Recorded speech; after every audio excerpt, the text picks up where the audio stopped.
Good afternoon. ये class number 6 है intermediate English का, और यहाँ पर आपका टॉपिक है टेंस इन 3 स्टेप्स, यानी कि टेंस को आप 3 स्टेप में कवर करने वाले हैं।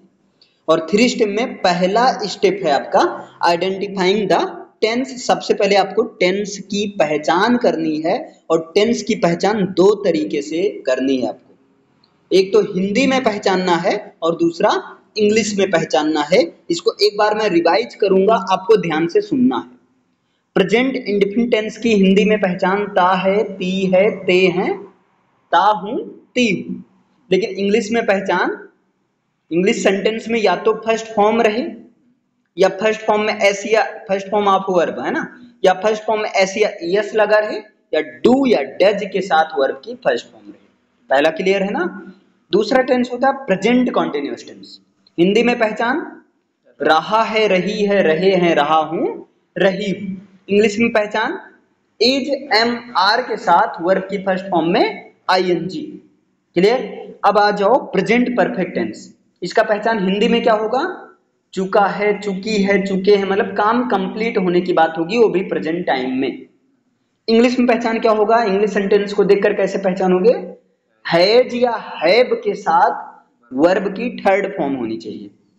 अब आ जाओ प्रेजेंट परफेक्ट कॉन्टिन्यूअस टेंस। इसका पहचान हिंदी में रहा है, रही है, रहे हैं, टाइम के साथ, जैसे 2 बजे से 3 बजे से 10 घंटे से 20 घंटे से, मतलब डेफिनिट या इनडेफिनिट रहे, है ना। और इंग्लिश में पहचान हैज बीन या हैव बीन के साथ वर्ब की फर्स्ट फॉर्म में आईएनजी रहेगा। सेंटेंस में कहीं ना कहीं सीन्स या फॉर के साथ टाइम भी रहेगा जब इंग्लिश सेंटेंस आप देखोगे तो। क्लियर है अभी।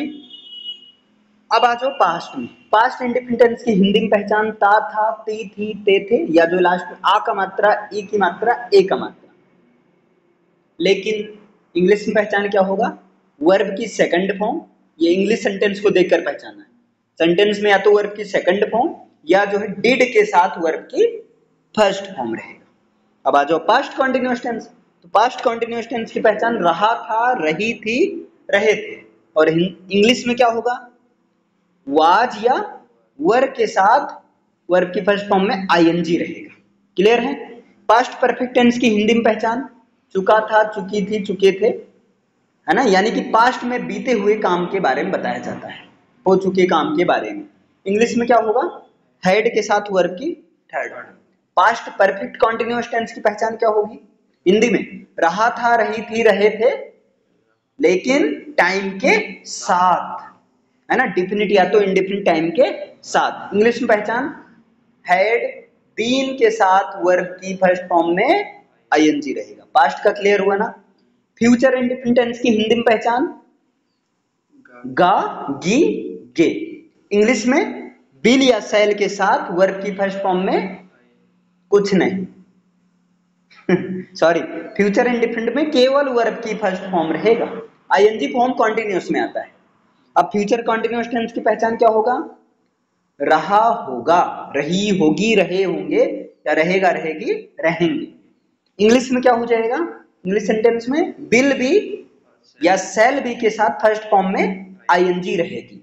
और फ्यूचर परफेक्ट टेंस का पहचान हिंदी में पहले चुका होगा, चुकी होगी, चुके होंगे, गया होगा, गई होगी, गए होंगे, ये रहेगा।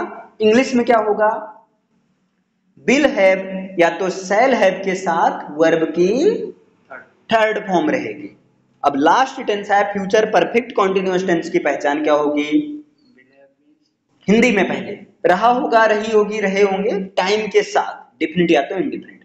और इंग्लिश में सेंटेंस में विल हैव बीन या तो शैल हैव बीन के साथ फर्स्ट फॉर्म में आईएनजी, और सेंटेंस में कहीं ना कहीं सीन्स या फॉर के साथ टाइम भी रहेगा इंग्लिश वाले सेंटेंस में देखकर। तो ये तो मैंने शॉर्ट में बता दिया, बाकी इस पर पिछले वाली क्लास में यानी कि क्लास नंबर 5 में डिटेल से बताया गया है, आप वहां से भी देख सकते हो। अभी क्लियर है। तो सबसे पहले आपको टेंस पहचानना है, आइडेंटिफाइंग द टेंस। टेंस की पहचान करना है हिंदी में भी और इंग्लिश में। अच्छा, जब आप इंग्लिश में पहचानोगे ना तो आपको एक तो हेल्पिंग वर्ब मिल जाएगी और दूसरा मेन वर्ब मिल जाएगी। चलो, अब दूसरा क्या करना है आपको? Sentence, identifying the sentence, sentence को पहचानना है। और तीसरा आपको क्या करना, जो भी आपने सेंटेंस पहचाना, apply the structure of particular sentence. उस पार्टिकुलर सेंटेंस का स्ट्रक्चर अप्लाई कर देना है। यही 3 स्टेप है ना। अब देखते हैं यहाँ पर कौन से सेंटेंस की जरूरत है। यहाँ जो सेंटेंस होगा 4 तरह का होगा। या तो अफर्मेटिव सेंटेंस होगा। अफर्मेटिव सेंटेंस के लिए आपको क्या करना है, सब्जेक्ट लिखना है, इसके बाद हेल्पिंग वर्ब लिखना है। अब हर टेंस का हेल्पिंग वर्ब अलग होगा। इसके बाद मेन वर्ब लिखना है, फिर ऑब्जेक्ट या अदर लिखना है। लेकिन 2 टेंस हैं जहां पर हेल्पिंग वर्ब नहीं लगता है। वो कौन सा है, प्रेजेंट इंडेफिनिट टेंस का अफर्मेटिव पोर्शन, जहां पर सब्जेक्ट के साथ वर्ब की फर्स्ट फॉर्म तब लिखनी है जब सब्जेक्ट प्लूरल हो, या फर्स्ट फॉर्म में एस या ईएस तब लगाना है जब सब्जेक्ट सिंगुलर हो। इसके बाद अदर, ऑब्जेक्ट। और पास्ट इंडेफिनिट टेंस के अफर्मेटिव सेंटेंस में जहां पर सब्जेक्ट लिखना है और सब्जेक्ट कोई भी हो, सिंगुलर हो या प्लूरल हो, उसके बाद वर्ब की सेकंड फॉर्म, फिर अदर, ऑब्जेक्ट। ये पहला है, समझ में आया अफर्मेटिव सेंटेंस का। नेगेटिव सेंटेंस में क्या होगा, स्ट्रक्चर सब्जेक्ट लिखना है, इसके बाद हेल्पिंग वर्ब के बाद नॉट लिखना है। और याद रखना हर टेंस की हेल्पिंग वर्ब अलग होगा, हर टेंस में मेन वर्ब की फॉर्म्स भी अलग अलग होंगी, है ना। इसलिए मेन वर्ब यहां सीधा लिखा गया है, first second third fourth form नहीं लिखा गया है।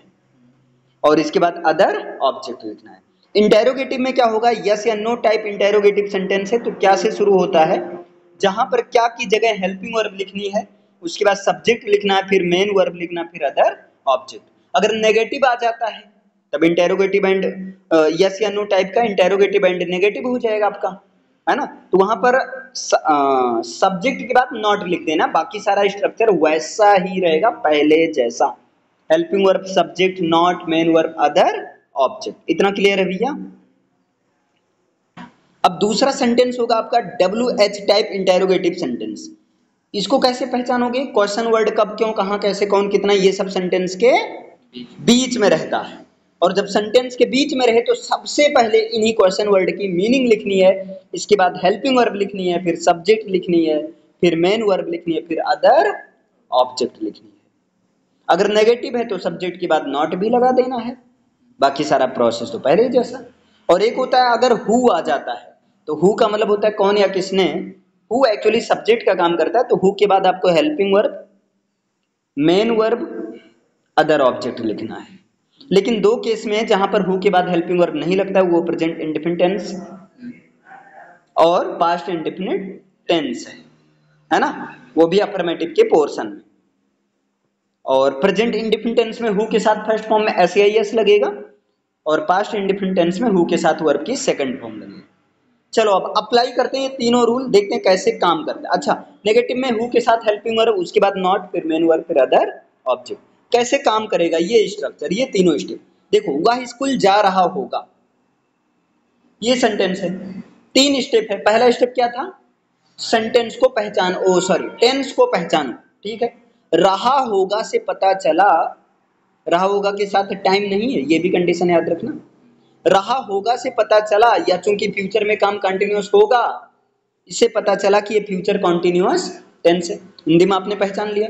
जैसे आपने इंग्लिश में पहचाना तो पता चला बिल बी या सेल बी के साथ आईएनजी फॉर्म, तो बिल बी सेल बी हो गया हेल्पिंग वर्ब, जहां पर सेल बी आई बी के साथ आएगा, बाकी सबके साथ में बिल बी आएगा। और मेन वर्ब की फर्स्ट फॉर्म में आईएनजी लगेगा। आपका ये दोनों पता चल गया। दूसरा स्टेप क्या था, टेंस सेंटेंस पहचानना। वह स्कूल जा रहा होगा अफर्मेटिव सेंटेंस है, ठीक है। तीसरा रूल क्या था, स्ट्रक्चर अप्लाई करना।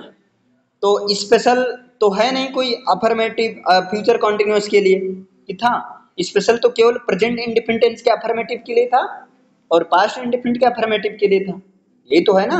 बाकी किसी के लिए तो स्टार वाला था नहीं, कोई बात नहीं, आते हैं। तो यहाँ पर सब्जेक्ट लिखना है, बाकी सबके लिए एक कॉमन रूल था, subject plus helping verb plus main verb plus other, object. यही तो था कि नहीं, अभी इसके पहले आपने देखा था। अब यहाँ पर सब्जेक्ट हुआ जिसके बारे में बात हो, तो वह की इंग्लिश ही हो गई। ही के साथ क्या लगेगा, विल बी लग गया, ही विल बी। अब यहाँ जाना की इंग्लिश गो, लगाना है आईएनजी, तो क्या हो गया, गोइंग। जाने के लिए टू हो गया, और school, he will be going to school. बताइए समझ में आया, है ना। अब क्या उसने खाना खा लिया, दूसरा एग्जांपल। सेंटेंस पहचाना तो प्रेजेंट परफेक्ट टेंस है, क्योंकि प्रेजेंट में काम पूरा हो रहा है। है ना, पूरा हो चुका है ना, ठीक है। प्रेजेंट परफेक्ट टेंस है, हिंदी में तो पहचान हो ही गया है, इंग्लिश में पहचाना तो हैज या हैव के साथ थर्ड फॉर्म होना चाहिए, है ना। और सेंटेंस दूसरा पहचान करना, सेंटेंस आपने पहचाना तो पता चला ये यस या नो टाइप का सेंटेंस है। और जो सेंटेंस क्या से शुरू होता है, क्या की इंग्लिश नहीं लिखी जाती बल्कि क्या की जगह हेल्पिंग वर्ब होती है, हेल्पिंग वर्ब वो भी सब्जेक्ट के अनुसार। तो यहाँ उसने की इंग्लिश ही होती है, ही सिंगुलर इसलिए हेल्पिंग वर्ब आया हैज। उसने की जगह मैं होता, मैंने होता तो भाई हैव आता। अभी क्या आया आएगा, हैज आएगा। तो क्या हो गया, हैज, इसके बाद सब्जेक्ट ही, वर्ब की third form eaten the food. Negative होता तो has he not eaten the food. बताइए पूरा अप्लाई हो रहा है कि नहीं, समझ में आया। तो इस तरीके से अप्लाई करना है। अगर मान लीजिए इसे आपको कम समझ में आया होगा तब भी आप जो है एक बार कमेंट करके बता दीजिएगा, मैं इसका कुछ बोर्ड पर वीडियोज बना देता है, बोर्ड पर वीडियो बनाई हुई वीडियोज को मैं वहीं पर लिंक में भेज दूंगा, क्लियर हो जाए। अभी समझ में आया, इतना पूरा क्लियर है ना। अब आपको ऐसे सेंटेंस लेना है और प्रैक्टिस करना है, क्लियर। एक सेंटेंस आप लिखो और करके दिखाओ। लिखिए, मैंने खाना क्यों खाया, मैंने खाना क्यों खाया, आप लोग को कमेंट बॉक्स में बताना है। मैंने खाना क्यों खाया, और ये इन्हीं 3 स्ट्रक्चर पर फॉलो करके बनाना है, 3 स्टेप से बनाना है। मैंने खाना क्यों खाया, ओके।